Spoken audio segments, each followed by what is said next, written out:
السلام عليكم ورحمة الله وبركاته. الحمد لله وكفى، والصلاة والسلام على عباده الذين اصطفى. أما بعد، فأعوذ بالله من الشيطان الرجيم. بفضل بسم الله الرحمن الرحيم.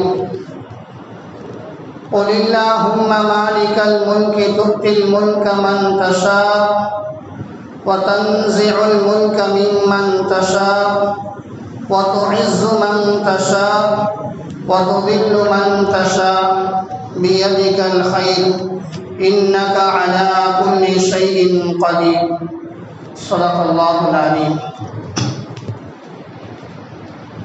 அளவற்ற அருளாளனும் நிகரற்ற அன்புடையவனுமாகிய எல்லாம் வல்ல அல்லாஹுவின் திருநாமம் போற்றி ஆரம்பம் செய்கின்றேன். சலாமும் சாந்தியும் ஈருலக சர்தார் நபிகள் பெருமான் ஸல்லல்லாஹு அலைஹி வஸல்லம் அன்னவர்கள் மீதும் அவர்களுடைய குடும்பத்தார்கள், தோழர்கள், தாபியீன்கள், தபஅ தாபியீன்கள், அக்தாபுகள், அவுலியாக்கள், குறிப்பாக இங்கு அமர்ந்திருக்கும் நம் அனைவர் மீதும் அல்லாஹ்வுடைய சாந்தியும் சமாதானமும் என்றென்றும் குறைவின்றி நிலவட்டுமாக. ஆமீன். கண்ணியத்திற்கும் பெரும் மதிப்பிற்கும் உரிய அல்லாஹ்வுடைய நல்லடியார்களே, அல்லாஹ்வுடைய மாபெரும் கிருபையால் புனிதமான ஒரு மாதத்தினுடைய நடுப்பகுதியிலே நாம் அமர்ந்திருக்கின்றோம். வருடங்களுக்கு 12 மாதம், அதில் 4 மாதங்கள் சிறந்த மாதம். அந்த 4 மாதங்களில் ஒரு மாதம்தான் இந்த துல்கஅதா என்ற மாதம். இந்த துல்கஅதா இந்த மாதம் அல்லாஹ்வால் உலகம் படைக்கப்பட்ட நாளிலேயே இந்த மாதங்கள் கண்ணியமாக்கப்பட்டிருக்கின்றது.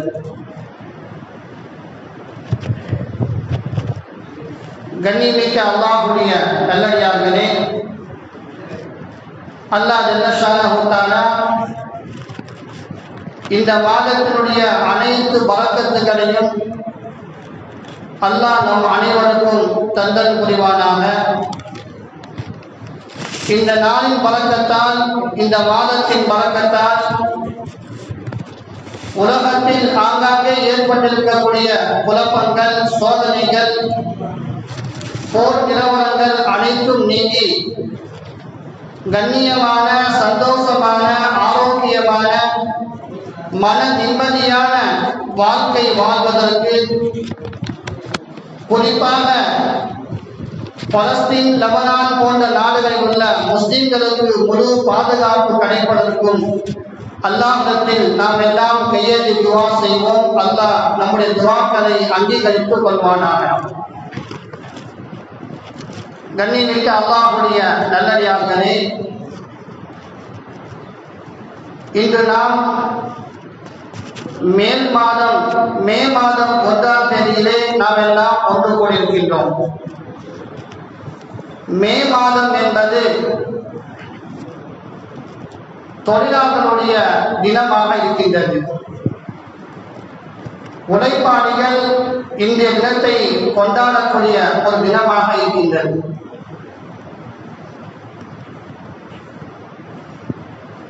ஆனால் இஸ்லாம் உழைப்பை ஒரு இபாதத் என்று, மார்க்கம் என்று இஸ்லாம் நமக்கு கோடிட்டு காட்டுகின்றது. மனிதன் தன் கரங்களினால் உழைத்து உண்பதே மிக சிறந்த உணவு என்று இஸ்லாம் சொல்லிக் கொண்டிருக்கின்றது. ஒரு சமூகம் முன்னேறுவதற்கும் நேர்மையான உழைப்பு மிக மிக அவசியமாக இருக்கின்றது. உழைப்பாளர் தினம் என்று சொன்னால் அது வெறுமனே கொண்டாட்டம் மட்டுமல்ல, மாறாக இஸ்லாம் வலியுறுத்தக்கூடிய ஹலாலாக உழைத்து சம்பாதிப்பதையும் உழைப்பாளர்களின் உரிமைகளை உறுதிப்படுத்துவதாகவும் அவர்களின் கண்ணியத்தை நிலைநாட்டுவதாகவும் இஸ்லாம் வழங்கிய வழிகாட்டுதல்களை நினைவூட்டுவதாக நாளாகவும் இன்றைய நாள் இருக்கின்றது. கண்ணியமிக்க அல்லாஹ்வுடைய நல்லடியார்களே, சுயமாக உழைப்பதுதான் உழைப்பாளர்கள் தினமாக இருக்கின்றது. யாரிடமும் தேவையாகாமல் படைத்த ஒருவனிடம் மட்டும் தேவையாகி அந்த ஒருவன் எந்த முறையில் உழைக்கும்படி நமக்கு கட்டளையிட்டிருக்கின்றானோ அந்த ஹலாலான முறையில் உழைத்து அதன் மூலமாக வரக்கூடிய வருமானத்தை கொண்டு நாமும் நம்முடைய குடும்பத்தார்களும் உண்டு உடுத்தினோம் என்று சொன்னால் அதுதான் ஒரு நேரிய வழிமுறையாக, மார்க்கம் காட்டக்கூடிய வழிமுறையாக, இஸ்லாம் போதிக்கக்கூடிய ஒரு வழிகாட்டுதல்களாக இருக்கின்றது. பிறரிடம் கையேந்தாமல் சொந்தமாக உழைப்பதையே நபி ஸல்லல்லாஹு அலைஹி வஸல்லம் அன்னவர்கள் மிக சிறந்த உழைப்பு என்பதாக சொல்லியிருக்கின்றார்கள். புகாரி ஷரீஃபிலே ஒரு ஹதீஸ் வருகின்றது, மா அகல அஹதுன் தஆமன் கத்து கைரன் மின் ஐ யக்குல மின் அமலி யதிஹி. ஒருவர் தனது கையால் உழைத்து உண்பதை விட சிறந்த உணவை ஒருபோதும் உண்டதில்லை என்று நபிகள் பெருமான் ஸல்லல்லாஹு அலைஹி வஸல்லம் அன்னவர்கள் குறிப்பிடுவார்கள். தன்னுடைய கையால் உழைத்து உண்ணக்கூடிய உணவுதான் சிறந்த உணவு, உன்னதமான உணவு என்பதாக நபிகள் பெருமான் ஸல்லல்லாஹு அலைஹி வஸல்லம் அன்னவர்கள் குறிப்பிடுவார்கள். இன்னும் ஒரு ஹதீஸிலே புகாரிலே வரக்கூடிய செய்தி, உங்களில் ஒருவர் தம்முடைய கயிறுகளை எடுத்துக்கொண்டு மலைகளுக்கு சென்று விறகு கட்டைகளை சுமந்து வந்து விட்டு அதன் மூலம் அல்லாஹ்வுடைய பொருத்தத்தை பெறக்கூடியவனாக, அவனுடைய கண்ணியத்தை பெறக்கூடியவனாக மாற வேண்டும். அதன் மூலமாக அல்லாஹ் அவருடைய முகத்தை, கண்ணியத்தை, கௌரவத்தை அல்லாஹு தஆலா காப்பாற்றுவான். அவர் மக்களிடம் கையேந்துவதை விட அவர் விறகுகள் சேகரித்து அதை விற்று அதன் மூலமாக உழைக்கக்கூடிய அந்த உழைப்பு இருக்கின்றது, அதுதான் சிறந்தது என்பதாக நபிகள் பெருமானார் ஸல்லல்லாஹு அலைஹி வஸல்லம் அன்னவர்கள் குறிப்பிடுவார்கள். இந்த மே 1ஆம் தேதி உழைப்பாளர்களின் உன்னதமான தினமாக தினத்தில் நம்முடைய உழைப்பு என்பது எப்படி இருக்க வேண்டும், எப்படி உழைத்தால் அதன் மூலமாக நம்முடைய உடலும் உடையும் தூய்மையாகும், எந்த உழைப்பின் மூலமாக அல்லாஹ்வும் ரசூலும் சந்தோஷம் அடைவார்கள், எந்த உழைப்பின் மூலமாக நம்முடைய கரங்கள் ஏந்திவிட்டால் அதை வெறுங்கையாக அனுப்ப மாட்டானோ அந்த உழைப்பை நாம் செய்ய வேண்டும். அதைதான் இஸ்லாம் மார்க்கம் சொல்லுகின்றது. உழைப்பென்று சொன்னால் நாம் யாரையும் ஏமாற்றி உழைக்கக்கூடாது, நாம் ஏமாறவும் கூடாது, ஏமாற்றவும் கூடாது, யாரிடமும் பொருளை அபகரிக்கவும் கூடாது. நாம் நம்முடைய கரங்களால் உழைத்து கல்வெட்டி அல்லது மண் வெட்டி அதன் மூலமாக உழைத்து சம்பாதிக்கின்றமே, அதுதான் உன்னதமான ஒரு உழைப்பு. அதன் மூலமாக சம்பாதிக்கக்கூடிய சம்பாத்தியம் தான் அல்லாஹ் உயர்ந்த சம்பாத்தியம் என்பதாக நபிகள் பெருமானார் ஸல்லல்லாஹு அலைஹி வஸல்லம் அன்னவர் சொல்வார்கள். ஒரு முறை அன்சாரி சஹாபி நபி ஸல்லல்லாஹு அலைஹி வஸல்லம் அன்னவர்கள் தபூக் போரிலிருந்து திரும்பி வருகின்ற பொழுது ஸஅத் இப்னு முஆத் அல் அன்சாரி ரலியல்லாஹு அன்ஹு சஹாபி நபி ஸல்லல்லாஹு அலைஹி வஸல்லம் அன்னவர்களை வரவழைப்பதற்காக வேண்டி வந்து கொண்டிருக்கின்றார்கள். அந்த சமயத்தில் நபி ஸல்லல்லாஹு அலைஹி வஸல்லம் அன்னவருடைய கரங்களை பிடித்து முஸாஹபா கைலாக செய்கின்றார். நபி ஸல்லல்லாஹு அலைஹி வஸல்லம் அன்னவர்கள் அந்த சஹாபியுடைய கரத்தை பிடித்தவுடன் அவருடைய கரம் மென்மையாக இல்லாமல் கரடு முரடாக இருந்தது, சொரசொரப்பாக இருந்தது. நபி ஸல்லல்லாஹு அலைஹி வஸல்லம் அன்னவர்கள் ஏன் இப்படி, உன்னுடைய கரம் ஏன் இப்படி கரடு முரடாக இருக்கின்றது, மென்மையாக இல்லையே, காரணம் என்ன என்று நபி அவர்கள் கேட்டார்கள். அதற்கு அந்த சஹாபி சொன்னார்கள், யா ரசூலல்லாஹ், நான் மண்வெட்டியை கொண்டு பூமியிலே விளைச்சலை விளைத்து அதன் மூலமாகத்தான் நான் சம்பாதித்து என்னுடைய குடும்பத்திற்கு கொடுக்கின்றேன், நானும் அதன் மூலமாகத்தான் உண்கின்றேன். மண்வெட்டியையும் கடப்பாரியும் நான் என்னுடைய கையில் அதிகமாக வைத்து புறங்குவதன் காரணமாக என்னுடைய கை எவ்வளவு ஹார்டாக சொரசொரப்பாக இருக்கின்றது என்பதாக நபி ஸல்லல்லாஹு அலைஹி வஸல்லம் அன்னவர்களிடம் அந்த சஹாபி சொன்னார். உடனே நபி ஸல்லல்லாஹு அலைஹி வஸல்லம் அன்னவர்கள் அந்த சஹாபியுடைய கையெடுத்து முத்தமிட்டார்கள். முத்தமிட்டு சொன்னார்கள், இந்த கை நரக நெருப்பை விட்டும் பாதுகாக்கப்பட்டது என்பதாக நபிகள் பெருமானார் ஸல்லல்லாஹு அலைஹி வஸல்லம் அன்னவர்கள் சொன்னார். அப்படி என்று சொன்னால் உடைக்கக்கூடிய கரம் இருக்கின்றது, அதுதான் உன்னதமான கரமாக இருக்கின்றது. உடைக்காமல் யாராவது கையேந்தினம் என்று சொன்னால் அது நிலைத்து நிற்காதது மட்டுமல்ல, அது இந்த உலகிலும் சரி நாளை மறுமையிலும் சரி கேவலத்திற்கு மேலும் கேவலத்தை தான் அது உண்டாகும். அது கொஞ்சமாக இருந்தாலும் உழைத்து சாப்பிடும் மூலமாகத்தான் அல்லாஹ் அதிலே வழக்கத்தையும் அல்லாஹு தஆலா அதிலே செழிப்பையும் ஆரோக்கியத்தையும் அல்லாஹ் வைத்திருக்கின்றான். எந்த அளவுக்கு நாம் உழைக்கின்றோமோ அதன் மூலமாக உடல் ஆரோக்கியமாக இருக்கும். உழைக்காமல் நமக்கு வரக்கூடிய பணம் இருக்கின்றது, அது உட்கார்ந்து சாப்பிடுவதன் மூலமாக நம்முடைய உடல் பெருத்துக் கொண்டே சென்று அது நோயாக ஆகி பிறகு அதுவே நம்முடைய உடல் முழுவதையும் நாசமாக்கக்கூடியதாக ஆகி. அதனால்தான் நபிகள் பெருமானார் ஸல்லல்லாஹு அலைஹி வஸல்லம் அவர்கள் உழைப்பதையே சஹாபாக்களுக்கு உன்னதமான அமலாக கற்றுக் கொடுத்தார்கள்.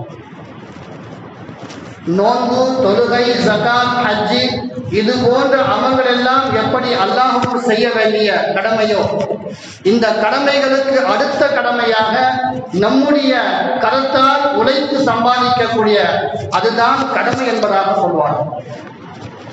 அந்த அளவுக்கு உழைப்பு ஒரு உன்னதமான ஒரு அமலாக இருக்கின்றது, ஒரு இபாதத்தாக இருக்கின்றது. யாரிடமும் கையேந்தி நிற்பதை நபி அவர்கள் விரும்ப மாட்டார்கள். அன்சாரி குலத்தை சேர்ந்த ஒரு சஹாபி நபியிடம் வந்து ஏதோ ஒன்றை கேட்டுக் கொண்டிருந்தார். நபி ஸல்லல்லாஹு அலைஹி வஸல்லம் அவர்கள் அந்த சஹாபியிடத்திலே, உங்களுடைய வீட்டிலே எந்த பொருளும் கிடையாதா, எதுவுமே இல்லையா என்று கேட்டார்கள். அந்த சஹாபி, ஆம் இருக்கிறது யா ரசூலல்லாஹ், நாங்கள் போற்றிக் கொள்வதற்காக ஒரு போர்வையும் தண்ணீர் பருகுவதற்காக ஒரு கோப்பையும் மட்டும்தான் எங்களுடைய வீட்டில் இருக்கின்றது, இதை தவிர்த்து வேறு எதுவுமே எங்களுடைய குடும்பத்தில் கிடையாது என்று அந்த சஹாபி சொன்னார். நபி ஸல்லல்லாஹு அலைஹி வஸல்லம் அவர்கள் அந்த அன்சாரி சஹாபியை அந்த இரண்டு பொருளையும் எடுத்து வரும்படி சொன்னார். அந்த இரண்டு பொருளையும் எடுத்து வந்து அந்த சஹாபி நபியிடம் கொடுக்கும் பொழுது நபி ஸல்லல்லாஹு அலைஹி வஸல்லம் அவர்கள் அதை வாங்கி அங்கிருக்கக்கூடிய சஹாபாக்களிடம் ஏலமிட்டார்கள். இதை யார் வாங்கிக் கொள்வது என்பதாக கேட்டார்கள். அங்கிருக்கக்கூடியவர்கள் சிலர்கள் சொன்னார்கள், இதை ஒரு மிருகத்திற்கு நாங்கள் வாங்கிக் கொள்கிறோம் என்பதாக சொன்னார்கள். நபி ஸல்லல்லாஹு அலைஹி வஸல்லம் அவர்கள் மறுபடியும் சொன்னார்கள், இந்த ஒரு மிருகத்தை தாண்டி அதிகமாக யார் வாங்கிக் கொள்கிறார் என்பதாக கேட்டார்கள். இன்னொரு சஹாபி, யா ரசூலல்லாஹ், நான் 2 மிருகத்திற்கு இந்த 2 பொருளையும் வாங்கிக் கொள்கிறேன் என்பதாக சொன்னார். நபி ஸல்லல்லாஹு அலைஹி வஸல்லம் அவர்கள் அந்த 2 பொருளையும் அவரிடம் கொடுத்துவிட்டு அந்த 2 மிருகத்தை வாங்கி, ஒரு மிருகத்திற்கு உன்னுடைய குடும்பத்திற்கு உணவை வாங்கி கொடு, இன்னொரு மிருகத்திற்கு நீ கடைக்கு சென்று கோடாலியை வாங்கி கொண்டு வா என்று சொன்னார்கள். அந்த சஹாபி கோடாலியை வாங்கி கொண்டு வந்தார்கள். நபி ஸல்லல்லாஹு அலைஹி வஸல்லம் அவர்கள் தன்னுடைய கரங்களால் அந்த கோடாலிக்கு பிடி செய்து கொடுத்து அந்த கோடாலியை அந்த சஹாபியிடம் கொடுத்து, 15 நாட்களுக்கு நீ என்னுடைய சமூகத்திற்கு வரக்கூடாது, என்னுடைய முன்னால் நீ வரக்கூடாது, 15 நாட்கள் நீ தொடர்ச்சியாக வேலை செய்ய வேண்டும், உழைக்க வேண்டும், காடுகளுக்கு சென்று அல்லது எங்கேயாவது சென்று விறகுகளை வெட்டி அதை விற்று அதன் மூலமாக சம்பாதித்து கொண்டு வர வேண்டும் என்பதாக நபி ஸல்லல்லாஹு அலைஹி வஸல்லம் அன்னவர்கள் அனுப்பி வைத்தார்கள். அந்த சஹாபியும் அதே போன்று 15 நாட்கள் உழைத்து 10 திரகத்தை கொண்டு வந்தார். நபி ஸல்லல்லாஹு அலைஹி வஸல்லம் அவர்கள் அந்த 10 திரகத்திலே உன்னுடைய குடும்பத்திற்கு துணிமணி வாங்கி கொடு, உன்னுடைய குடும்பத்திற்கு உணவுகள் வாங்கி கொடு என்பதாக நபி ஸல்லல்லாஹு அலைஹி வஸல்லம் அவர்கள் உழைப்பது எப்படி என்பதை கற்றுக் கொடுத்தார்கள். இப்படி நீ உழைத்து சம்பாதித்த என்று சொன்னால், யாரிடமும் கையேந்தாமல் யாசகம் கேட்காமல் இருந்தீர் என்று சொன்னால், இந்த உலகத்திலும் சரி நாளை மறுமையிலும் சரி நீ கண்ணியமாக இருப்பாய். நீ உழைக்காமல் கையேந்தக்கூடிய பழக்கம் உனக்கு வந்துவிட்டால், கையேந்தி விட்டால், இந்த உலகிலும் சரி நாளை மறுமையிலும் சரி நீ கேவலப்பட்டு போவாய். அதனால் நீ உழைப்பை விட்டுவிடாது என்பதாக நபி ஸல்லல்லாஹு அலைஹி வஸல்லம் அன்னவர்கள் சொல்வார். அப்படி என்று சொன்னால், உழைப்பு என்பது எவ்வளவு உன்னதமானது, எவ்வளவு உயர்வானது. இன்னைக்கு நாம் எல்லாம் யாராவது கரடுமுரடான வேலைகள் செய்யக்கூடிய விறகுகள் வெட்டி சேகரித்து அதை சுமந்து செல்லக்கூடியவர்களை பார்த்து கேவலமாக நினைக்கின்றோம். அப்படி செய்யக்கூடியவர்கள் வேர்வை சிந்தி உழைக்கின்றார்களே, அந்த உழைப்பு தான் மிக உயர்ந்தமான உழைப்பு, உன்னதமான உழைப்பு. வயல்களில் சென்று விறகுகள் வெட்டுவது அல்லது நீர் பாய்ச்சுவது, புல்களை வளர்ப்பது, இது போன்ற தானியங்கள் வளர்ப்பதற்கின்றதே, அதுதான் உன்னதமான ஒரு உழைப்பாக இருக்கின்றது. வேர்வை சிந்தி உழைத்து நாம் சம்பாதிக்கின்றமே, அதுதான் நம்முடைய உடலுக்கு ஆரோக்கியத்தை தரக்கூடியதாக இருக்கின்றது. சஹாபாக்களுடைய வாழ்க்கை மட்டுமல்ல, அல்லாஹு தஆலா குர்ஆனிலும் பல நபிமார்களுக்கு உழைப்பை அல்லாஹு தஆலா கற்றுக் கொடுத்திருக்கின்றார். நூஹ் அலைஹிஸ்ஸலாம் அன்னவர்களை பற்றி அல்லாஹ் குர்ஆனில் சொல்லுகின்ற பொழுது, நூஹ் அலைஹிஸ்ஸலாம் அவர்கள் உழைப்பாளியாக இருந்தார்கள்.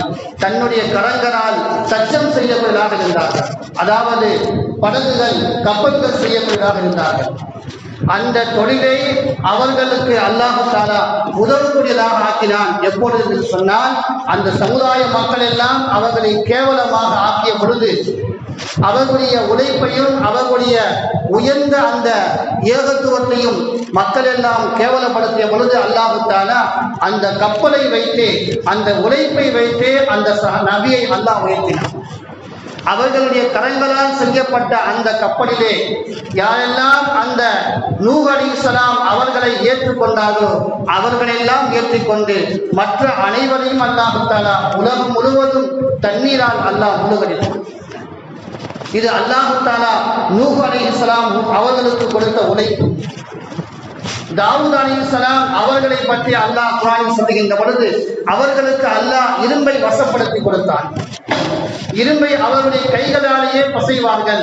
அது அவர்கள் என்ன செய்ய நினைக்கின்றார்களோ அதற்கு அது புகழ்ந்தால் போல் அந்த இரும்பு மாறிவிடும். அதனால் அவர்கள் போர் கவசங்களை, இரும்புகளை தன்னுடைய கைகளால் பிசைந்து போர் கவசங்களை அவர் செய்வார்கள். அல்லாஹ் தஆலா அவர்களுக்கு கொடுத்த ஒரு தொழில் என்பதாக அல்லாஹ் சொல்கின்றார். இப்படி அல்லாஹு தஆலா குர்ஆனிலே பல நபிமார்களுக்கு அல்லாஹு தஆலா உழைப்பை கொடுத்திருக்கின்றான். அந்த உழைப்பின் மூலமாக அந்த நபிமார்களையும் அல்லாஹ் உயர்த்திருக்கின்றான். எனவே கண்ணியமிக்க அல்லாஹ்வுடைய நல்லடியார்களே, உழைப்பென்பது அது உன்னதமானது. அந்த உழைப்பிற்கு அல்லாஹ்விடத்திலே மிக அதிகமான கூலி இருக்கின்றது. எந்த அளவுக்கு ஒரு மனிதன் உழைப்பதற்காக வேண்டி தன்னுடைய குடும்பத்தை விட்டு வெளிக்கிழந்து செல்கின்றானோ, அவன் உழைத்து விட்டு வருவதற்கு முன்னால் அவனுடைய ரூஹ் பிரிந்து விட்டால் அவன் ஷஹீதுடைய அந்தஸ்தை அடைகின்றான். தன்னுடைய குடும்பத்தை விட்டுவிட்டு உழைப்பதற்காக வேண்டி வெளிக்கிளம்பி வெளிநாடுகளுக்கு சென்றாலும் சரி, வெளியூர்களுக்கு சென்றாலும் சரி, அவன் திரும்பி வருவதற்கு முன்னால் அவன் மௌத்தாகிவிட்டால் அவன் ஷஹீத் என்பதாக நபிகள் பெருமானார் ஸல்லல்லாஹு அலைஹி வஸல்லம் அன்னவர்கள் குறிப்பிடுவார்கள். அந்த அளவுக்கு உழைப்பு என்பது ஒரு உன்னதமானதாக இருக்கின்றது.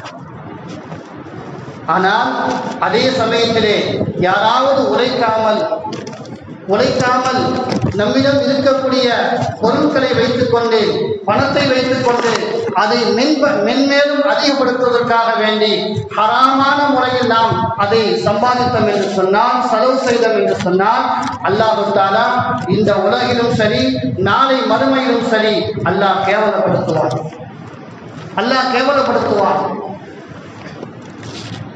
அல்லாஹ் ஹலால் ஆகியிருக்கக்கூடிய அந்த ஹலாலான உணவை கொண்டு நாம் சம்பாதித்த சம்பாத்தியத்தை கொண்டு நாம் உந்தோம் என்று சொன்னால் அல்லாஹ் நாம் செய்யக்கூடிய துஆக்களை அல்லாஹ் அங்கீகரிக்கின்றான்.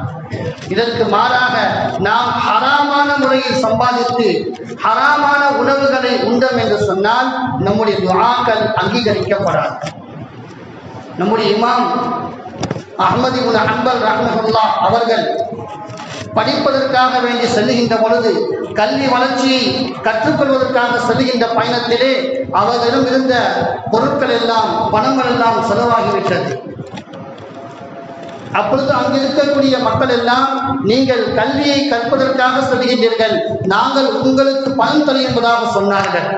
ஆனால் அஹ்மது இப்னு ஹம்பல் ரஹ்மத்துல்லாஹி அலைஹி அவர்கள், உங்களுடைய பணம் எல்லாம் எங்களுக்கு தேவையில்லை, உங்களுடைய பணத்தை கொண்டு நான் செலவு செய்ய மாட்டேன், மாறாக அவர்கள் ஒட்டகம் மேய்க்கொள்வோர் சென்று அந்த ஒட்டகத்தை மேய்த்தார்கள். அதே போன்று வயல்களுக்கு சென்று வேர்வை சிந்த வேலை செய்தார்கள். வேலை செய்து அதன் மூலமாக வந்த அந்த கூலியை வைத்து மறுபடியும் படிக்க சென்றார்கள்.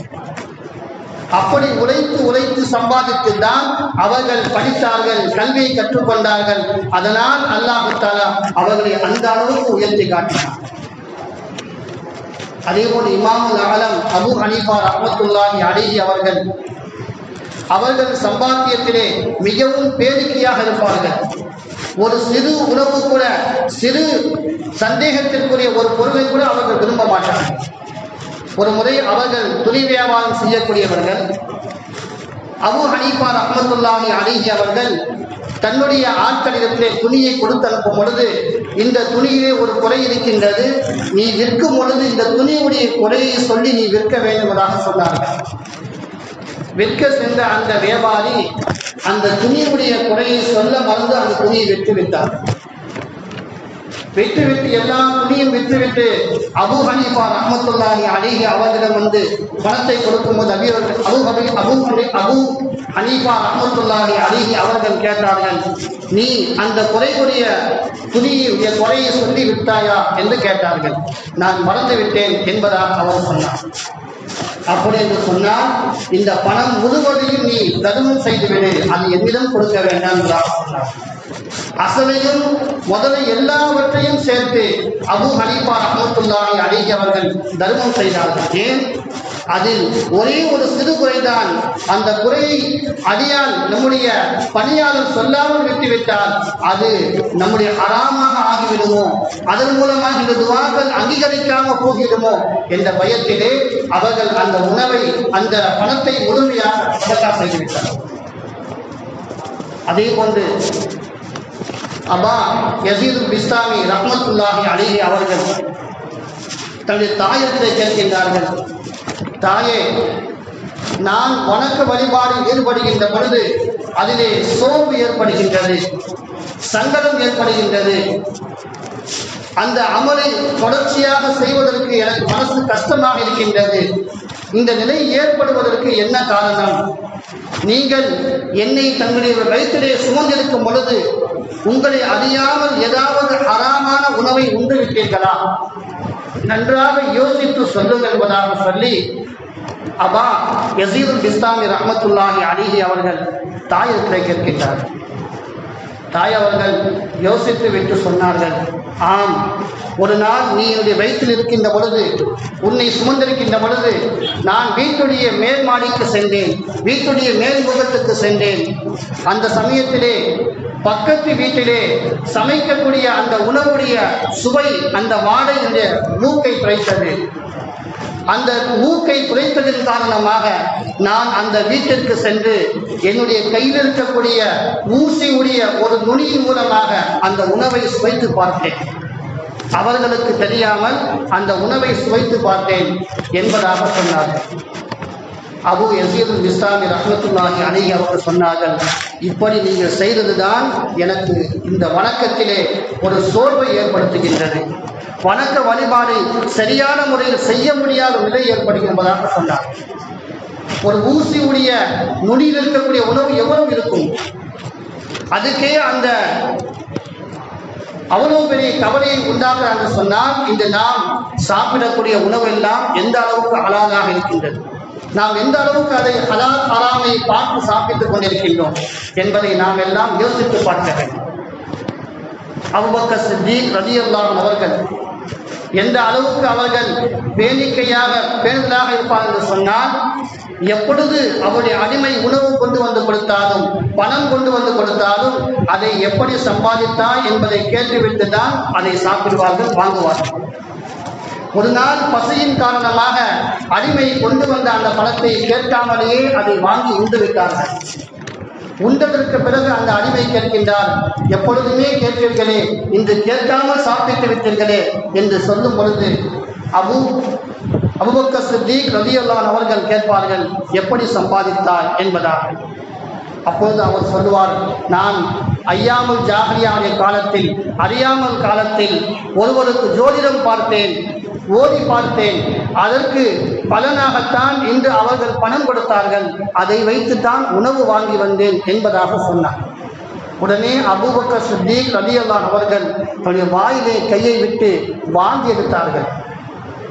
அந்த உணவுடைய ஒரே ஒரு பருக்கை கூட வாயில் இருப்பதை அவர்கள் விரும்பவில்லை. இந்த வாந்தி எடுப்பதன் மூலமாக நான் சாப்பிட்ட இந்த உணவு வரவில்லை என்று சொன்னால் நான் மௌத்தா போய்விட்டாலும் வருவாய் என்பதாக சொல்வார். அந்த அளவுக்கு அவர்களுக்கு இறை அச்சம் இருந்தது. ஹராம் ஒரே ஒரு பருக்கை கூட உடலில் செல்வதை அவர்கள் விரும்பவில்லை.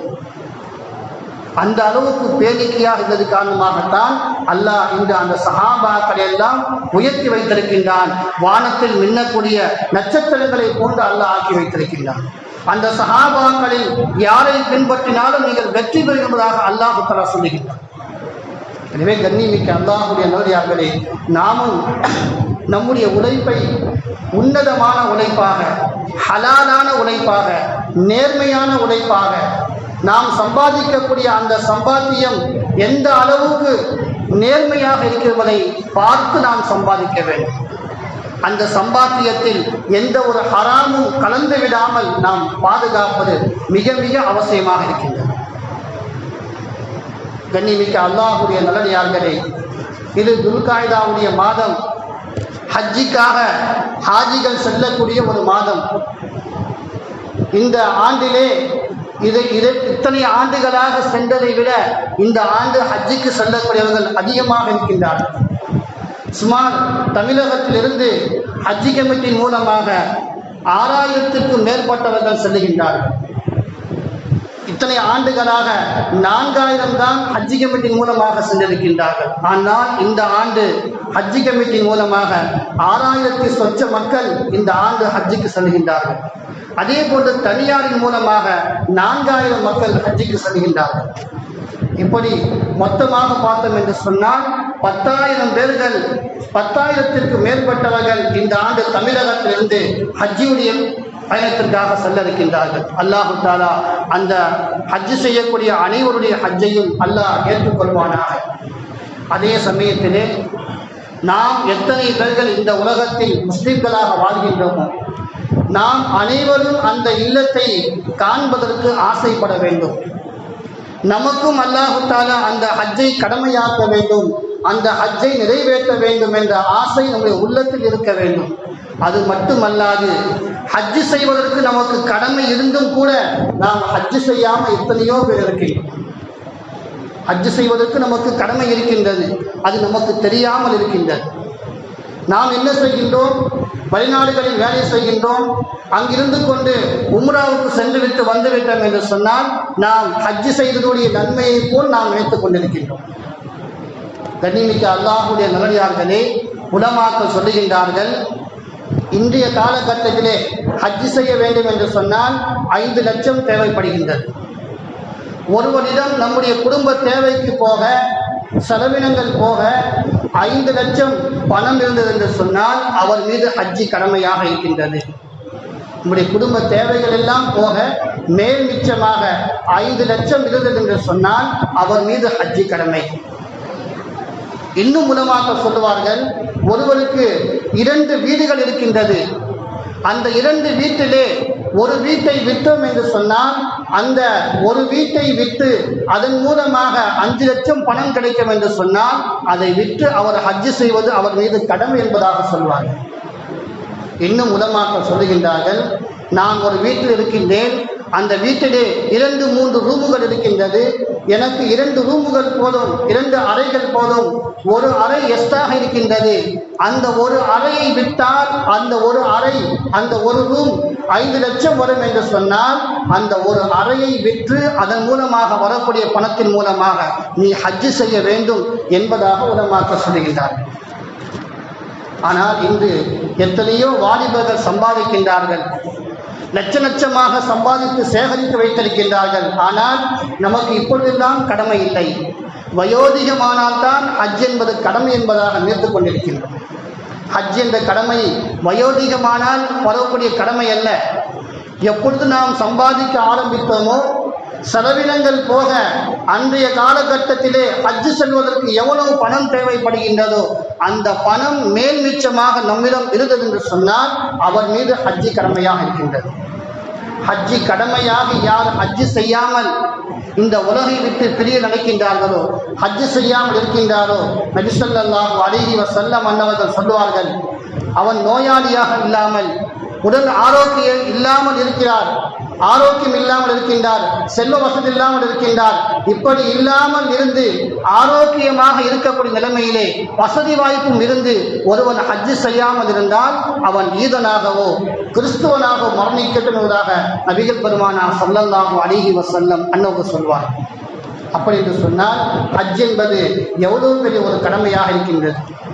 இன்னைக்கு இஸ்லாத்தை ஏற்றுக்கொள்ளாத மாற்றார்களை பாருங்கள், அவர்கள் வணங்கக்கூடிய அந்த தெய்வங்களுக்காக வேண்டி எவ்வளவோ நேரங்களையும் காலங்களையும் செலவு செய்கின்றார்கள், பணத்தையும் செலவு செய்கின்றார்கள்.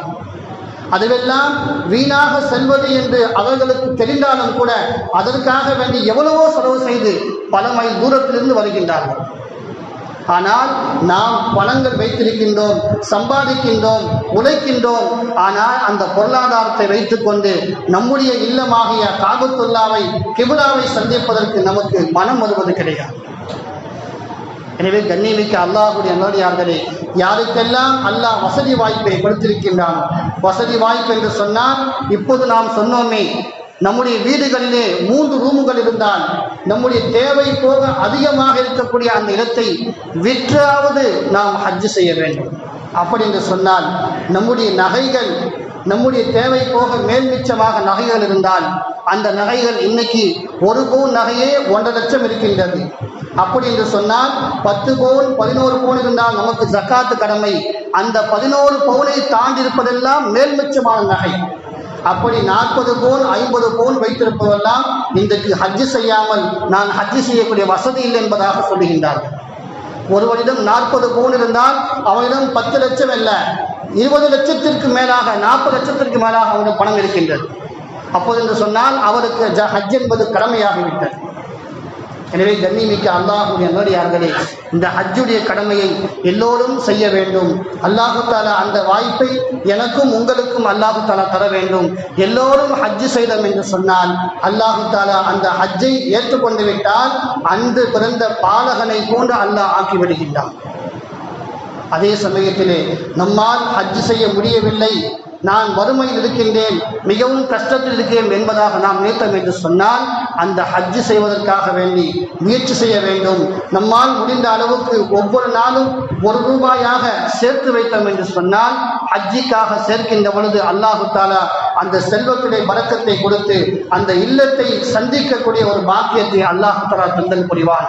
நமது ஊரில் கூட இந்த ஆண்டு 2 ஜோடிகள் செல்ல இருக்கின்றார்கள். கணவனும் மனைவியுமாக ஒரு ஜோடி இந்த ஆண்டு நம்முடைய ஊரில் இருந்து வரக்கூடிய திங்கட்கிழமை செல்ல இருக்கின்றார்கள்.